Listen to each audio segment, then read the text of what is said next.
before I was the WBA welterweight champion of the world, Shawn Porter was the IBF champion of the world.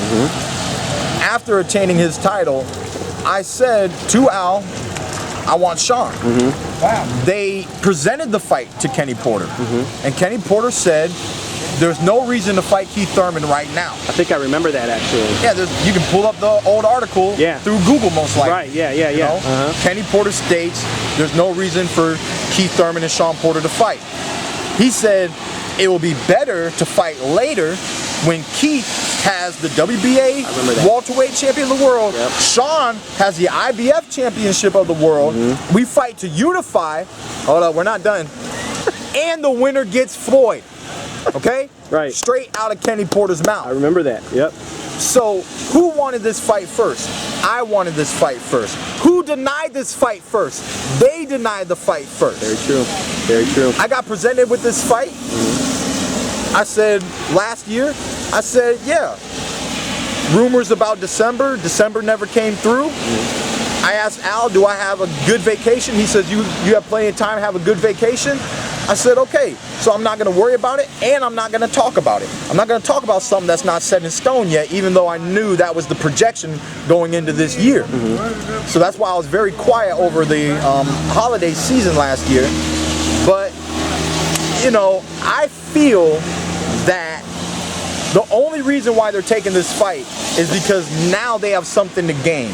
They never wanted to take the fight with something to lose when they were champion and I was not champion. Right. But they're willing to take the fight when they have something to gain. They wanted the unification bout, that's gaining something. Now, being an ex-champion, they want to be champion again. That's gaining something. Right. What do I gain besides another notch on the belt? You see? But that's not going to make me not want the fight because I already wanted this fight. I'm happy that this fight is happening.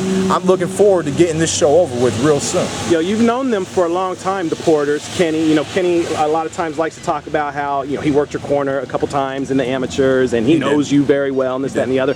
Having said that, do you think it's a little bit disrespectful? And I know a lot of it is mind games, and I get that. But at the same time, do you think it's somewhat disrespectful for Kenny to be insinuating some of the things he's insinuating? I'm not really sure he wants to fight. Oh, we gave him that work in sparring, things like that. That's what that's his goal. Him and Adrian Broner, they were talking a lot of junk back and forth to each other, I'm not one to acknowledge what a trainer says. A trainer is a coach. The athlete is the performer. The only time that it matters is when the performer listens to the coach. And the coach is giving good advice. There's no evidence just because he believes his son can do something that it's going to be done. Right. You should have faith. You should have confidence. But the real show is going to go down when it goes down. They're over there saying they put in that work. We're over here saying we put in that work. You know what I mean? So obviously, let's just go to the fight and see who gets the best work. You know what I'm saying? Yeah. I'm not stressing it because it was my training camp. He was one of my sparring partners. And I never sparred him for more than 4 to 5 rounds. It was getting ready for a 10-round fight. And sometimes his round 1 was my round 5.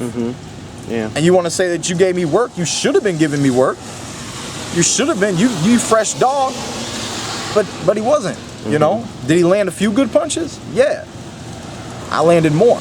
And Dan will tell you, from Dan's perspective, there was not one round on any singular day that I lost against Shawn Porter.